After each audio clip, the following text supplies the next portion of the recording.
அனைவருக்கும் வணக்கம். வாழ்க தமிழ், வளர்க நாடகக்கலை. திருவண்ணாமலை மாவட்டம் ஆரணி வி. சிவா அம்மு பார்த்திபன் நாடக அமைப்பாளர்.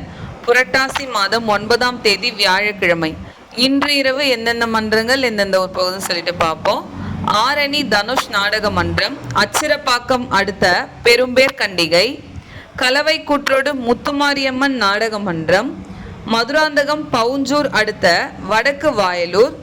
இன்று இரவு இத்தனை மன்றங்களுக்கு தான் நாடகம். கலை ரசிகர்கள் தொடர்ந்து நாடகக்கலையை பாருங்க. நாடகக்கலைக்கு வாய்ப்பும் ஆதரவும் கொடுங்க. என்றும் அன்புடன் உங்கள் ஆரணி வி. சிவா அம்மு பார்த்திபன் நாடக அமைப்பாளர். வாழ்க தமிழ், வளர்க நாடகக்கலை. நன்றி, வணக்கம்.